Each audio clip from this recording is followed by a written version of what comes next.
Hello, everybody. Good evening. Let me actually close this door. I thought I'll actually jump on and talk to you a little bit about an urgent message.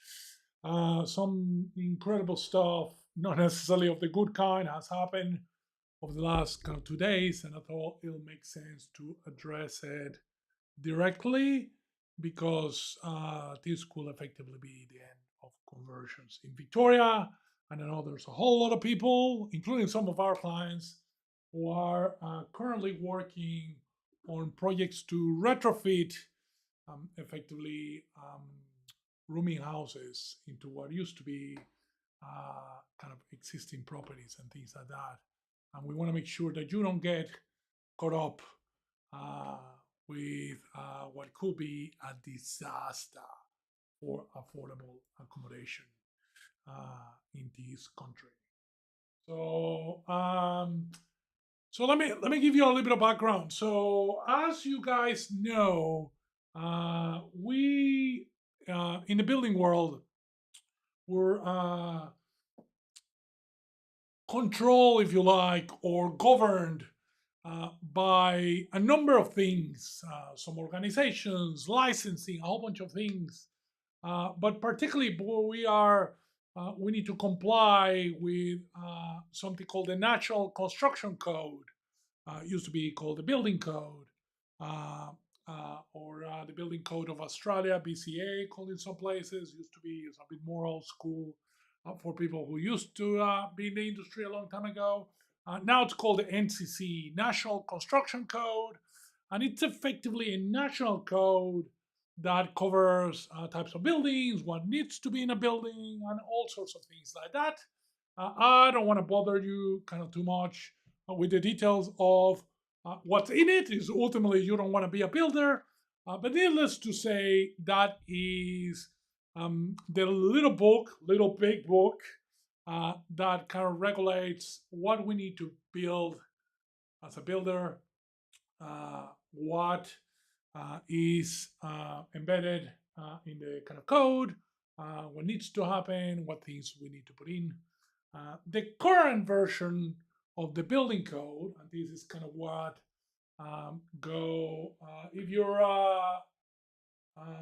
what kind of it's kind of regulating, I guess, the industry at the moment, is the NCC 2022, which is kind of like the 2022 version of the building code. However, the 2022 version of the building code is probably the biggest change to the building code, um, maybe ever, but certainly in my time as a builder. And what has happened during the implementation of the 2022 building code is that the changes were so big and so strenuous that obviously the building industry in general and a lot of other property groups pushed back on it because it was just too much in terms of what the changes were, and was going to have a massive, massive impact on what could be done. As governments do, and governments generally around the country are no different, the solution when that sort of things happen is to kick the can a little bit and move things into the future, hoping that by the time we get there, either they find a solution or maybe somebody else's problem, if you like. So when the implementation of the 2022 building code happened, there were a number of provisions inside that code that got delayed and were not implemented in 2022. In fact, the whole building code got not implemented. 2022 got started to get implemented in parts of 2023 for most people, and then a few provisions, three parts particularly, got then delayed to come into effect on the 1st of May 2024. So effectively, at the time I'm recording this, is literally just a handful of days ago. And that is actually what has what has created the problem? Not so much, generally speaking, because everyone sort of knew what kind of was coming and what meant in terms of what was in it, but the unintended impact that this is having to rooming houses and to rooming house conversions, particularly. So let me talk a little bit about what's in these three things that got sort of came into effect only kind of few days ago. And I have a kind of a little bit of a slide here that talks about what are the three areas that got impacted.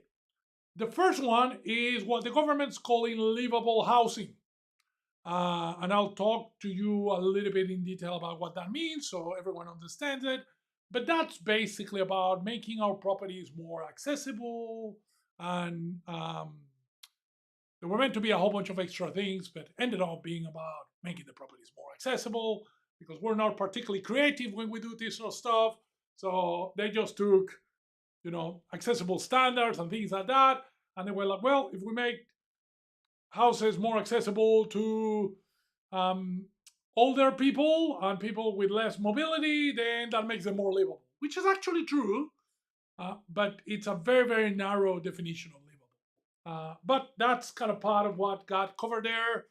The second thing that came into effect is energy efficiency.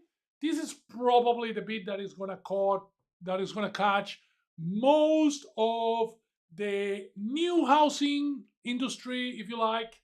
We're going from 6-star to 7-star rating. I'm not going to talk too much about that here, although that affects rooming houses as well. But particularly, to take 6 to 7 doesn't sound like a big change, but to get from 6 to 7, it's an incredible jump. And I'll talk probably in a different video about what that means and what can be done and what we're doing particularly to be able to kind of meet those requirements. And then the third thing that you see there, just over there in the list, is condensation management. Listen, very technical, bit geeky, to be honest. Probably not interesting for most of the people listening to this. However, the bit that really created this downside of the new regulations is this livable housing thing that you see there. And let me tell you why. And maybe we'll start a little bit by talking a little bit about what are the elements, if you like, that are now the new requirements that need to be complied with as part of this new livable housing standard that is now part of the building code, and therefore from the 1st of May it's mandatory in every single house built in Victoria. Other states have probably similar requirements, but again, in the case of Victoria particularly, where we built most of the rooming houses that we build and operate, started as part of the transition, which concluded on the 1st of May.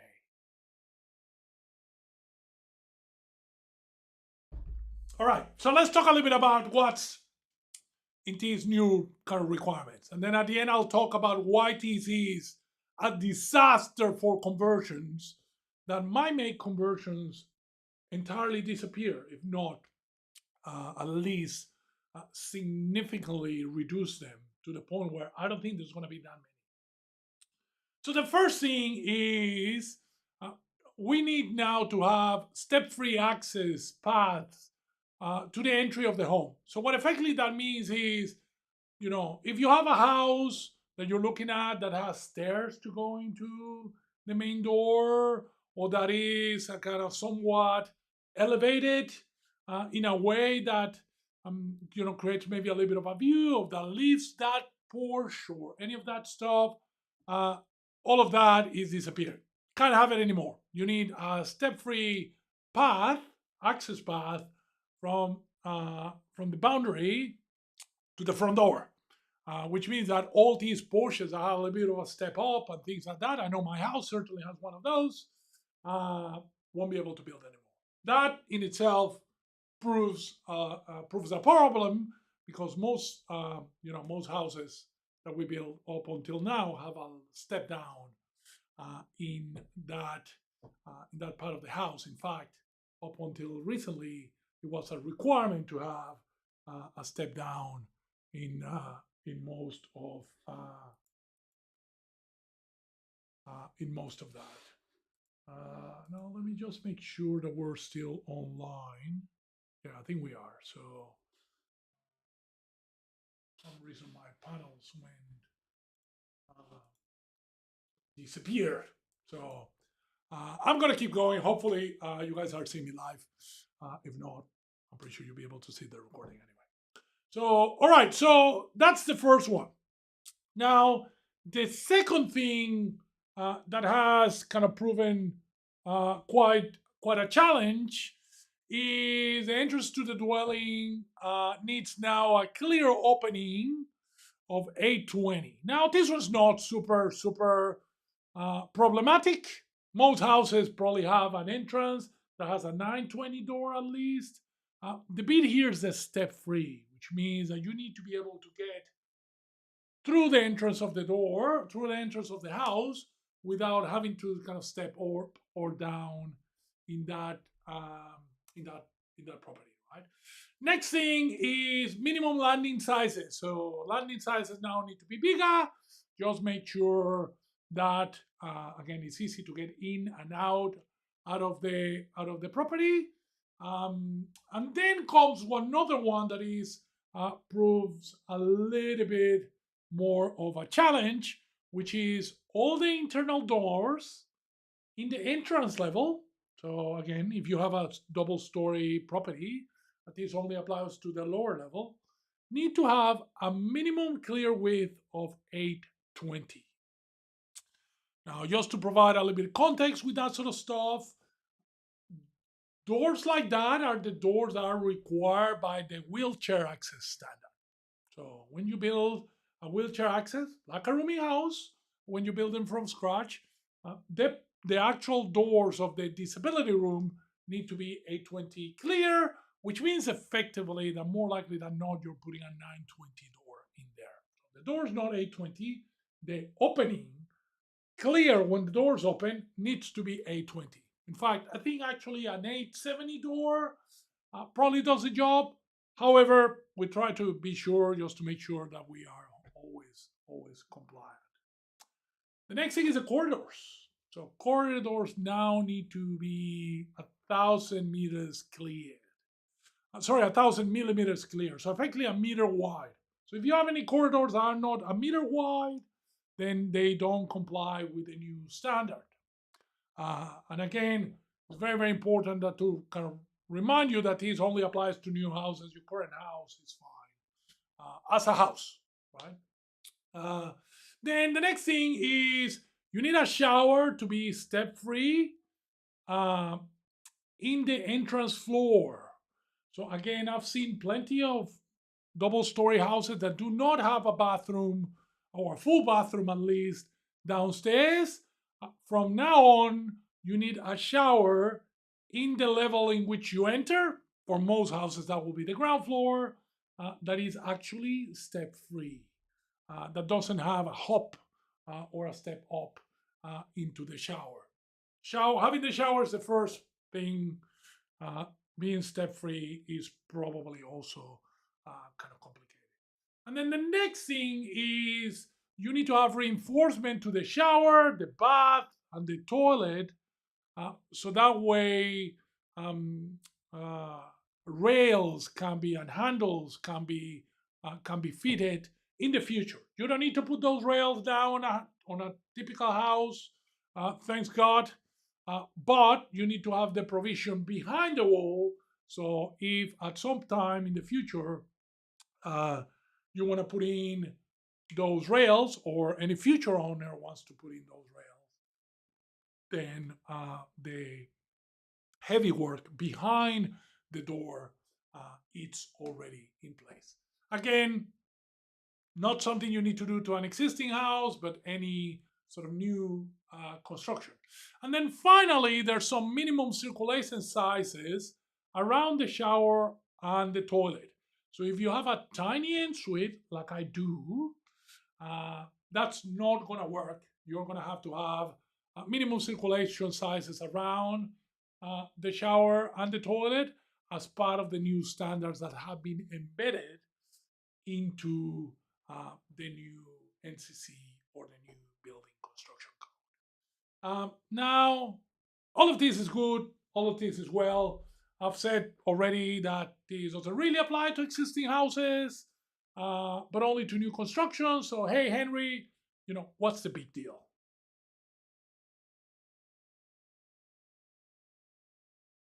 Well, the big deal, unfortunately, and this is something that really surprised us and surprised a number of other industry experts, is when you do a conversion from an old house and you convert it into what's called a Class 1B, i.e., a rooming house, most conversion projects today depend on obtaining dispensation from the universal access.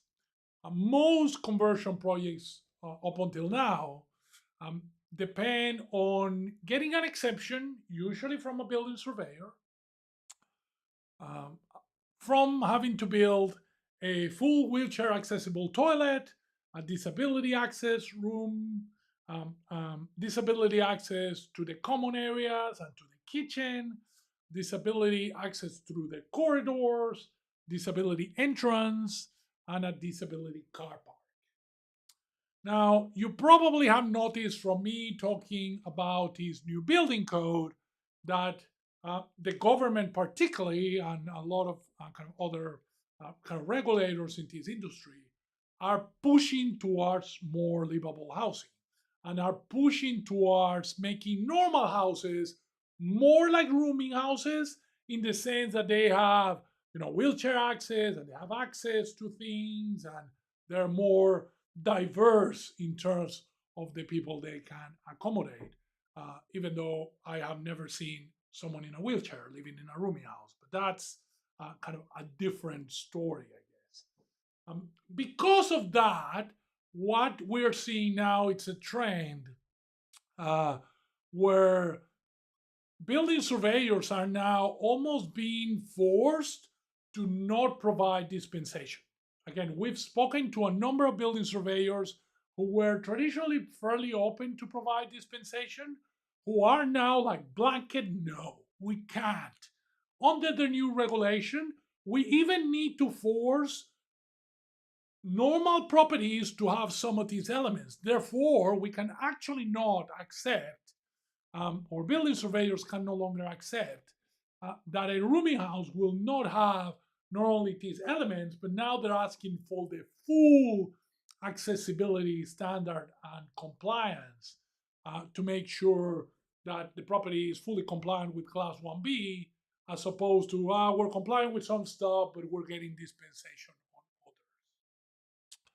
And that is a disaster. Why it's a disaster? Well, by definition, if you are converting or retrofitting an existing house to turn it into a rooming house, then you are starting with a house that probably wasn't built recently. It's probably been there for a while. And therefore, that property, most likely it's not compliant with these new NCC, with these new rules that came into effect on the 1st of May.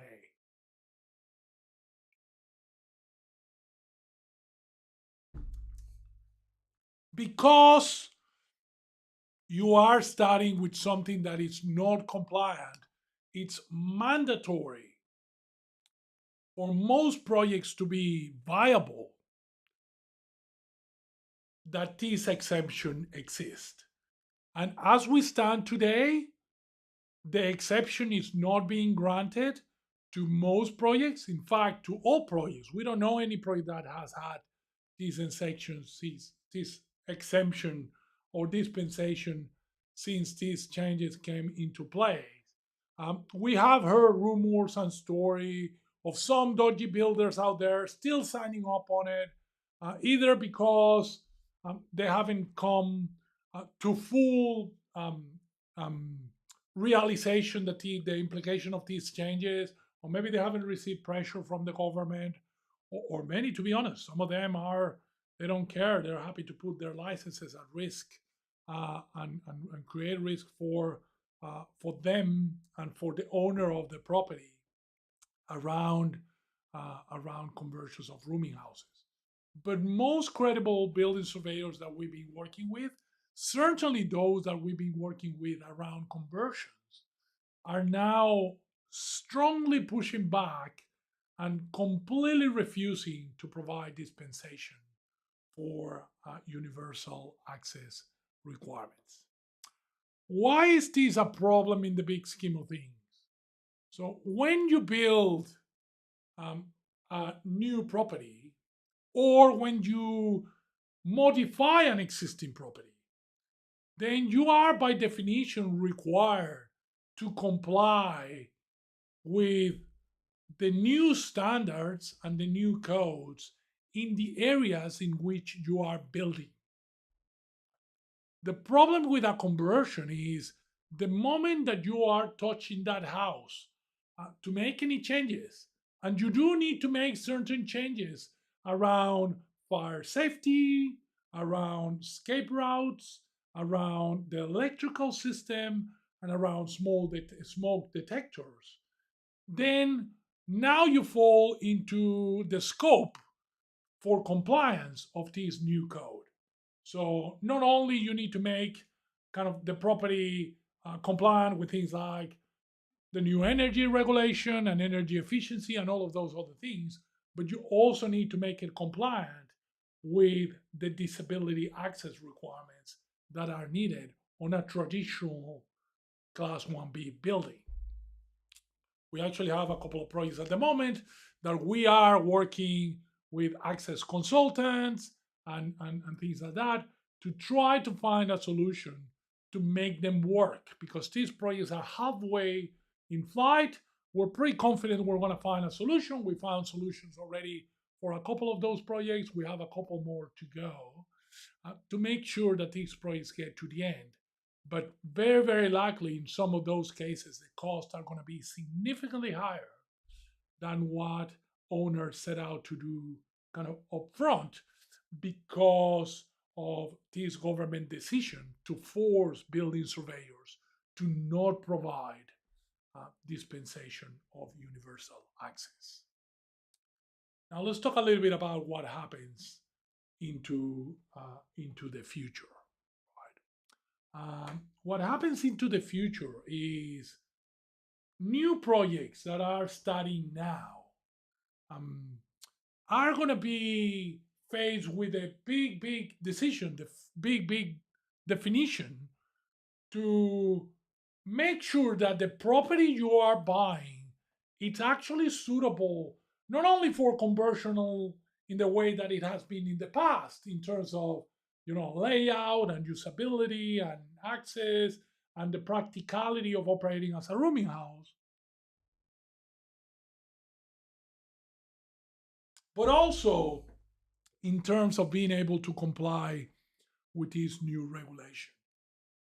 Now, I can tell you from experience, and I've been doing, rooming houses for quite a long time, that only a handful of properties I've seen in my building career that can be turned into a rooming house in a fully accessible way without significant cost.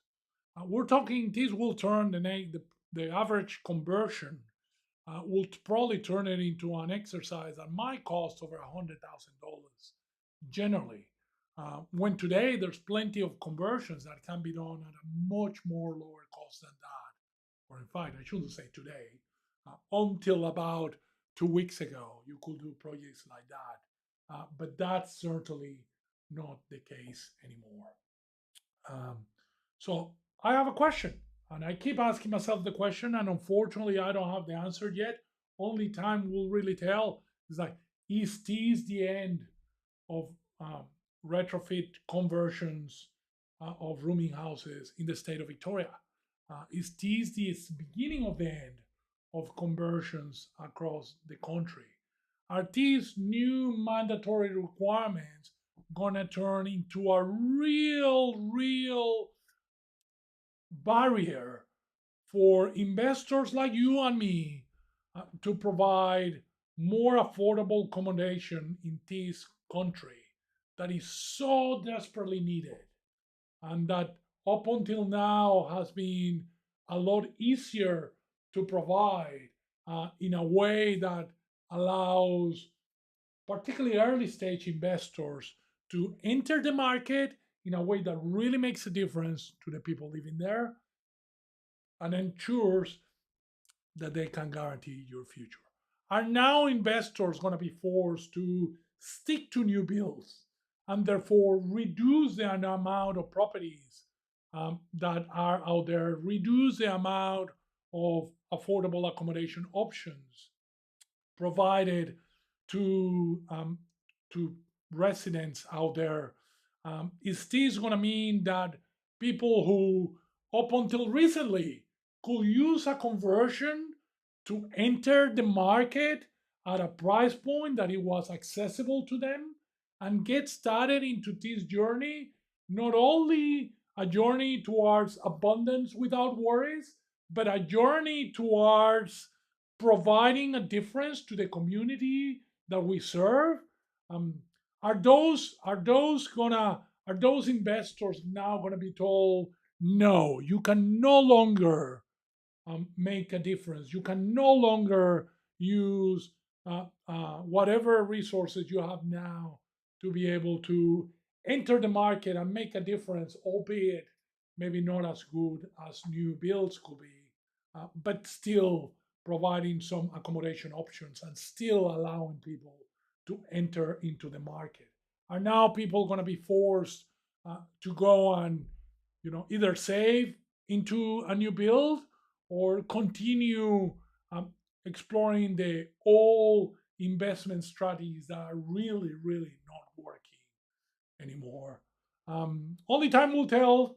Unfortunately, this is something that you need to be aware of. This is kind of why it's important that you educate yourself, that you learn about what you do, or that you work with someone who kind of knows what they're doing, who has the experience and the knowledge to be able to navigate this journey. So you're confidently certain, so you know you're gonna get the result that you want. Anyway, what do you think? What do you think of these changes that have come into effect? In the last week or so, that are now making um, conversions not only harder, but in many cases just physically impossible, because again, some of those houses can no longer be converted. What do you think is the future of um, retrofit conversions in the state of Victoria and in the rest of the country? Do you think the government made the right decision at pushing for every single house built in this state to be kind of accessible? Do you think they have overcooked it a little bit?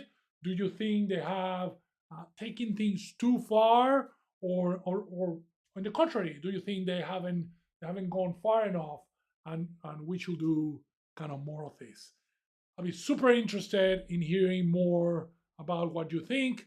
As always, uh, feel free to kind of post your comments below, to kind of ask any questions we might have. Look forward to continuing the conversation. And no doubt, I'll be back here talking about these topics again over the next weeks and months as we figure out what the overall result of these new policies are going to be.